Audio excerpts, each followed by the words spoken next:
Indonesia के पश्चिमी जावा के सुकाबूमी में भीषण मौसम का कहर बरपा। इस बीच भारी बरसात के चलते कई इलाकों में बाढ़ के हालात हैं। लैंडस्लाइड की भयानक तस्वीरें सामने आई, देखिए। तस्वीरें सुकाबूमी के रिहायशी इलाकों की हैं, जहां भारी बारिश के बाद पानी घुस गया, दुकान और घर जलमग्न हो गए। मौसम विभाग ने बताया कि भारी बारिश की वजह से आपदा आ गई है। समुद्री जलस्तर बढ़ गया है, नदी नाले उफान पर हैं। सुकाबूमी के रिहायशी इलाके और सड़कें जलमग्न हो गई हैं। हालांकि अब तक इस आपदा में कोई जनहानि नहीं हुई है। भारी बरसात के बाद साउथ चीन इस वक्त बाढ़ से लगातार जूझ रहा है। पहाड़ी इलाकों में लैंडस्लाइड से तबाही आई है, तो वहीं शहरों को बादलों ने जलमग्न कर दिया है। जियांगशी प्रांत के वुयुआन काउंटी में रात भर हुई भारी बारिश से शहर जलमग्न हो गया, जिससे सैकड़ों निवासियों को शहर छोड़कर सुरक्षित जगहों पर जाने के लिए मजबूर होना पड़ा।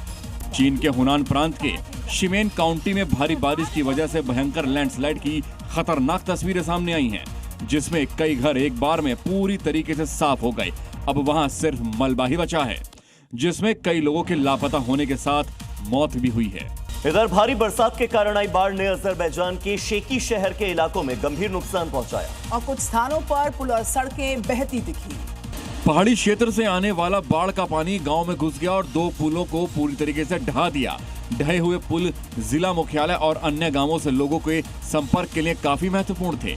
बाढ़ का पानी इतना तेज बहाव के साथ आया कि गांव के भीतर की सड़कें अपने साथ बहा ले गया। आपदा की वजह से अब गांव के एक हिस्से से दूसरे हिस्से और जिले से बाहर जाना मुश्किल हो गया है। आपदा के बाद डिजास्टर मैनेजमेंट की टीम राहत बचाव का काम कर रही है। खबर है तुर्की से, जहां के मुश राज्य में बरसात के साथ ही जो ओलावृष्टि हुई उससे सड़कों, खेतों, इलाकों को सफेद चादर से ढक दिया। किसानों को हालांकि इससे भारी नुकसान उठाना पड़ा है। ग्रामीण इलाकों में ओलावृष्टि विशेष रूप से भीषण थी, जिससे किसानों को काफी नुकसान उठाना पड़ा। भारी बारिश और ओलावृष्टि को देखते हुए अलर्ट जारी किया गया है। नदी के किनारों के पास रहने वाले लोगों को ज्यादा एहतियात बरतने पर जोर दिया गया है।